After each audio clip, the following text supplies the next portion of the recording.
Jim had been doing historic research on wonderful buildings around the community as part of the historic survey.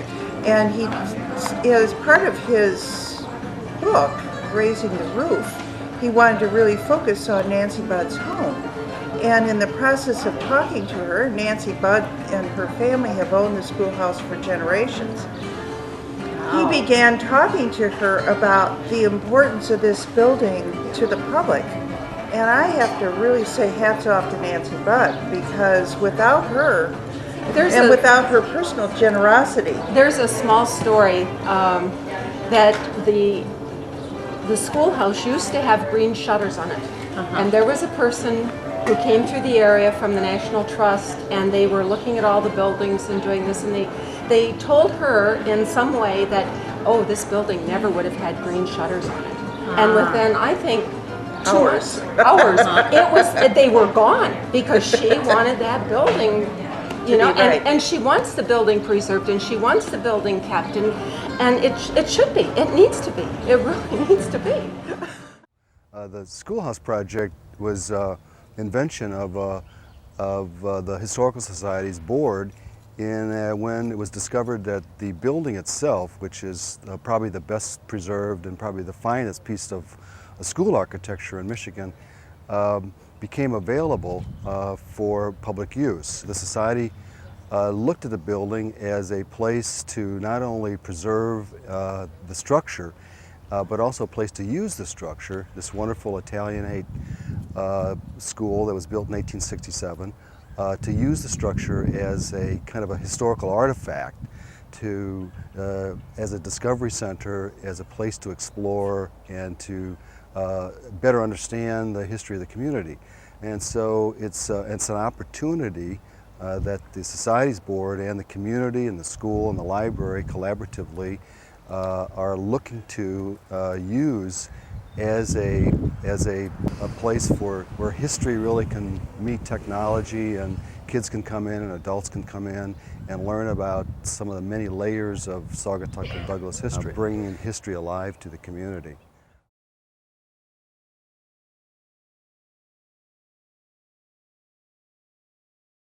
School here, late 50s. I went through the 4th grade downstairs in the bottom part of the school. Then from the 5th grade to 8th, you were upstairs. And basically, I remember about the school that all the classes sat in rows here, and in front of everybody, they had a table or chairs up there, and they'd have 5th grade class go up and have a half-hour class. They'd go back, and they'd have 6th grade.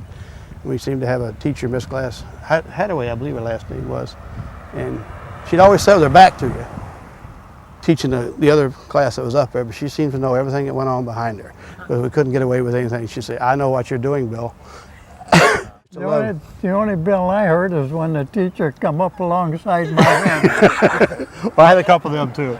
That was the days when they ruled with a heavy hand. You behaved yourself.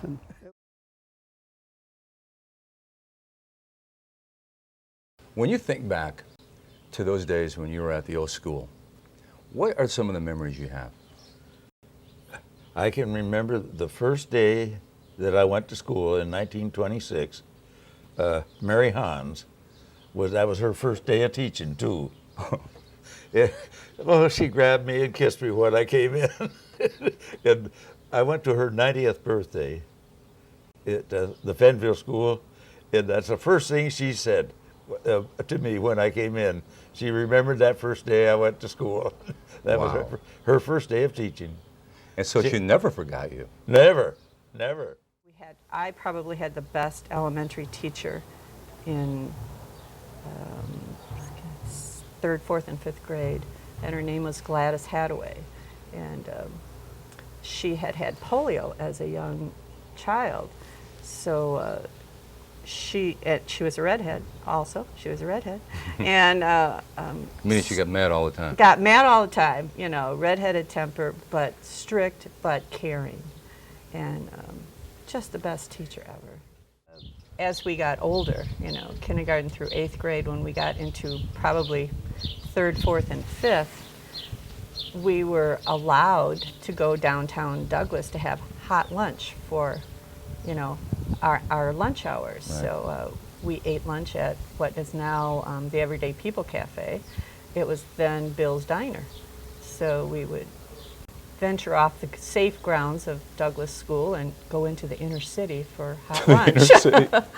For hot lunch with burger baskets and Cokes and God. jukebox playing and all that kind of good stuff. So try to remember back then, and what did a burger and fries cost you? I'm thinking my parents gave me, probably gave me $2, and that also entailed a trip back from Bill's Diner to stop at Neva Tyler's store, which is now where Respite is. Right. And that had penny candy, ice cream. You were in tall cotton. Oh, yeah. And so that was our dessert on the way back up to school. So that was a good time. I remember one incident in particular. Mrs. Wark had assigned us something to read, and I hadn't read it. And the next day in school, she'd asked different ones to read, and they were kind of having a problem. And one of the students always had a problem getting up in front of people to read. The minute he would stand up, his lip would quiver and he would start crying. And I felt so sorry for him. I won't say who he was because I don't want to embarrass anybody. But she asked me to read, and I don't want this to sound like bragging, but with older brothers and sisters, I've always read a lot, still do. And I read, and she complimented me on how well I read, and I admitted I had not read it beforehand, which was a mistake, because I then got to stay in for a few recesses and practice my reading. Oh, you're kidding. No, I'm serious. I learned then you don't confess. You don't confess at a time like that. Mrs. Wark was a gentle but a very firm teacher, and she made a strong impression on my life. Wouldn't she love to hear you say this? I shared this with her at my father's memorial service. You did? She came, and I asked her when the service was over, I said, Mrs. Wark, I want to ask you a question. When you had me in grade school, did you ever think I would turn out to be a preacher? And she looked at me just as serious as could be, and she said, no, Freddie, whatever happened? I think as you sat back and the kids were up in front for their class, you really learned from them too. You know, you'd sit there and you'd listen to them, and you'd hear somebody in the third grade, you know, saying something that you were in the first grade and you learned, you know, so I think it really did help you too. There aren't too many buildings around that have the kind of history and can, you know, can retain the stories that building can. So I think the effort that's being made is great, and it's just tremendous to be a part of it, to actually have been, you know, involved in that school as a kid. It's just a different era, you know. Things change, but yet the emphasis, I think, is in the right place over time. So the school is representative of an era. Oh, sure, you bet, sure it is. Yeah. How could you, if any opportunity to save that building and save it so it's here for people, you know, generations down the road, I think those efforts should be taken. And so I'm happy that the community is coming together. Yeah. Why should we save that school? Why should we protect it from the wrecking ball? Well, I just think, you know, I also lived at the building that just burned down in Douglas. Yep. Used to be the grocery store way back then. The IGA. And my late husband and I, as we started our teaching career, we lived in one of those apartments. And so now I was there the day that it burned, and it's gone. You know, I can still see the memories that my husband and I had there, but I can't see that building anymore. And I think it just needs, those buildings need to be preserved. You need to see that building because your memory fades as you get older, but if you see that, and it's an historical part of Douglas, and there's not too many of those buildings around in Douglas. If you look now, they're not there anymore. It was built after the Civil War, and it was a public school from 1867 until 1957. So for, you know, almost 100 years, it was the public school. And to lose it would be just unthinkable for the community. Absolutely unthinkable. What do you think about that old school? Why should we keep that thing? Well, I think it's a monument to Douglas, myself. It's a part of Douglas, that's all there is to it. I think that with the way that the community is developing and the land is getting used up and the village is getting more crowded. Exquisitely beautiful schoolhouse and have it the same for all time is truly a gift, and it's our responsibility to preserve that for future generations. That's basically what I remember about the school, and I'd hate to see anything happen to this school. I'd like to see it be around for years. I think it's a good value. I think that it's just a nice place, and I think the fact that it has been kept up so well is nice.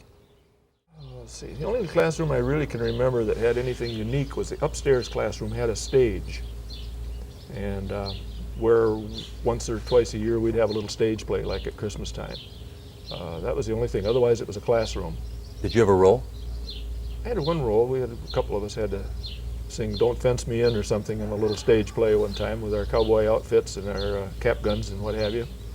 So that must have been a popular song back in those days with I don't know who, Bing Crosby or somebody. I'm not sure. I think it could easily have been. Yeah.